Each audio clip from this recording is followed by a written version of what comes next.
काय सांगाल ज्या पद्धतीनं भाजपाकडून महापौर पदासाठी नारायण चौधरी यांचं पत्र आपल्या नावे प्रदेशाध्यक्ष रवींद्र चव्हाण यांनी दिलेलं आहे, परंतु त्यानंतर सुमित पाटील यांच्याकडून सुद्धा दावा केला जातो महापौर पदासाठी आणि हा जो पत्र आहे याच्यावरती जावक क्रमांक नाही, त्यामुळे या पत्राबाबत साशंकता व्यक्त केली आहे।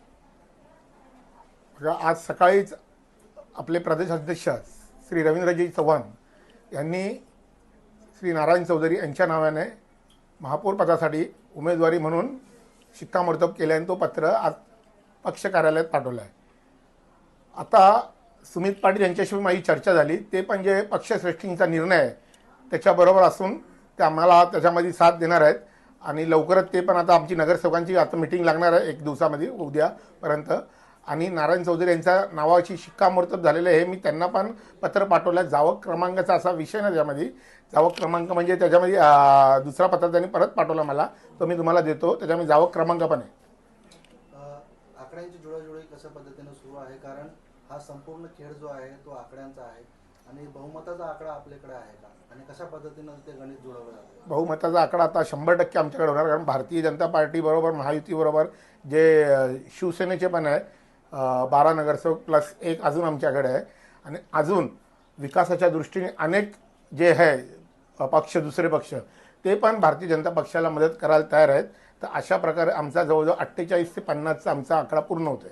ज्या पद्धतीने ही जी म्हणजे महापौर निवडी संदर्भातली चर्चा सुरू झाली आणि याच्यामुळे भाजपा 2 गटांमध्ये विभागली गेली अशी चर्चा शहरात सुरू झाली, ज्या पद्धतीने दोघांचे बॅनर फिरू लागले।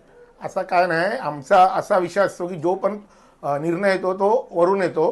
तर आम्ही दोन्ही नाव जेव्हा इच्छुक उमेदवारांचे दोघांचे नाव असंच आमचं गटनेताबद्दल पण झालं, जेवढे पण इच्छुकांची नावं होते ते वरती पाठवले।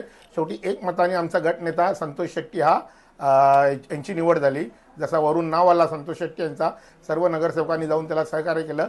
तसंच त्याच पद्धतीने आता आम्ही दोन्ही नाव वरती पाठवले होते, सुमित पाटील आणि नारायण चौधरी, आणि आजच नारायण चौधरी यांचं नाव वरून आज आपल्या इकडे आलं आहे आणि त्यांच्या नावाची निश्चित झालेली आहे। म्हणजे आकड्यांची जुळवाजुळव कशी, ज्या पद्धतीने आपण विचारलं की फोडाफोडीचं राजकारण यामध्ये भिवंडीमध्ये पाहायला मिळणार आहे, तर कुठून जुळवणार आहे?